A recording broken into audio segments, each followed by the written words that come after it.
Assalamualaikum warahmatullahi wabarakatuh dan semangat pagi, tetap semangat dan ingat bahwa belajar itu seumur hidup.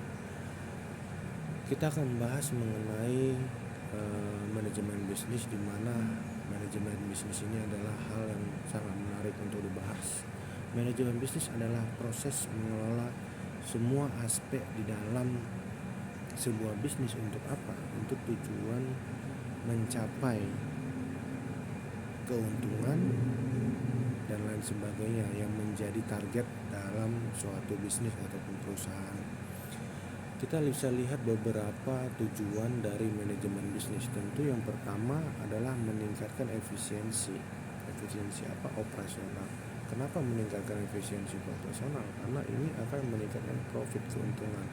Kemudian mengoptimalkan sumber daya, tentu sumber daya manusia. Kenapa? Karena dengan kita bisa mengoptimalkan, tentu kita bisa meningkatkan produktivitas dari perusahaan kita. Kemudian tentu apa hasilnya?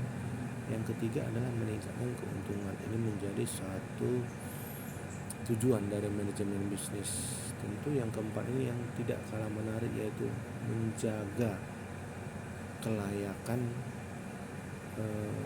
bisnis kita, ataupun bisa dibilang menjaga kelangsungan bisnis kita. Ini hal yang cukup penting dalam tujuan manajemen bisnis. Kalau kita lihat jenis-jenis manajemen bisnis ini hampir kita hubungkan dengan manajemen. Tentu ada keuangan, manajemen keuangan, tentu ada manajemen pemasaran yang lebih fokus nanti untuk mempromosikan produk. Artinya lebih fokus untuk menjual produk. Kemudian ada yang ketiga nanti manajemen SDM, sumber daya manusia. Tentu ini lebih ke produktivitas dari karyawan, kinerja dari karyawan, kualitas dari karyawan. Ini akan berhubungan dengan pelayanan dan lain-lain. Ini cukup penting dalam suatu manajemen bisnis. Kemudian tentu yang tidak kalah penting adalah operasional, apalagi berkaitan dengan perusahaan manufaktur.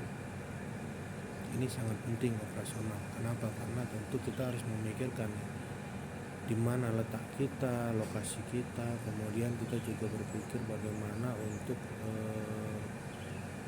mensuplai bahan baku, bagaimana untuk memproduksi dan lain sebagainya. Cukup banyak. Kemudian kita harus lihat yang menjadi tantangan dalam manajemen bisnis ini. Tentu banyak hal yang menjadi tantangan dalam sebuah manajemen bisnis. Yang pertama kali yaitu perubahan pasar dan teknologi. Ini menjadi tantangan yang cukup besar. Kenapa? Karena pasar akan berubah dengan perkembangan teknologi. Apalagi sekarang sudah dibanjiri dengan AI, dan sekarang dikenal dengan istilah marketing 6.0. Jadi ya cukup jadi tantangan yang cukup besar. Apa yang muncul berikutnya? Tantangan yang muncul berikutnya adalah persaingan akan semakin ketat. Seperti kemudian apa? SDM ini menjadi tantangan. Kenapa? Karena kemungkinan ada SDM yang kurang terlatih terkait dengan teknologi yang ada. Ini kan menjadi tantangan. Artinya tantangan ini mulai dari dalam SDM, kemudian sampai nanti dia keluar, yaitu pasar. Ini cukup banyak tantangan. Jadi intinya adalah bagaimana manajemen bisnis ini menjadi kunci dalam suatu keberhasilan perusahaan. Itu yang menjadi patokannya. Kalau kita sukses dalam mengelola manajemen bisnis kita bisa sukses dalam mengelola perusahaan kita. Saya kira demikian. Wassalamualaikum warahmatullahi wabarakatuh dan semangat.